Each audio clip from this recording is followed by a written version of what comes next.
ကွာတမီပြောမယ်ကိုမနေ့ကတမီကိုကိုပေးရခိုင်ကိုတမီပစ္စည်းကောက်ပေးရမှာပစ္စည်းကောက်ပေးကိုပစ္စည်းမသိဘူးလား ဟုတ်ဒီမှာတော့ အဲ့ဒါတမီပြမယ်ကွာတမီကိုဝင်ခိုင်းလာဆိုကိုပြောနေအဆင်မပြေတော့မခုနဲ့မှဒါကိုရှင်းပြီးလို့ခေါ်တယ်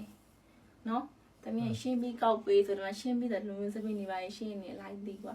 စကားကလည်းပြောမှာပေါ့ကိုရှင်းပြီးဆိုရင်ဒီရှင်းပြီးဒီဗီဒီယိုပေးနော် အဲ့လိုပြောမှရအောင်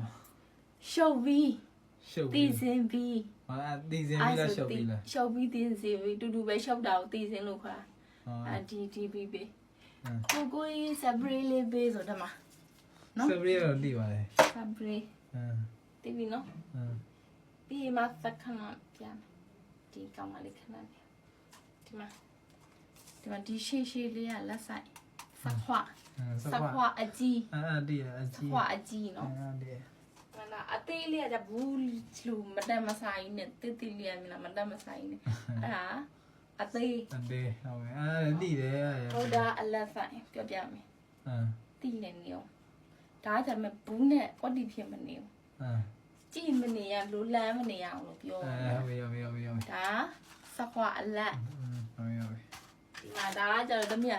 စညက်ပေးကလစ်ပေးဆိုကလစ်မဲပေးဆိုဒါပဲပေးနော်โอเคနော်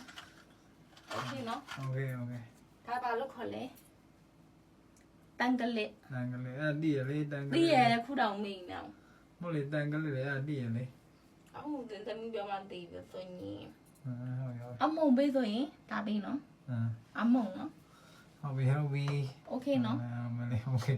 ရတယ်တော့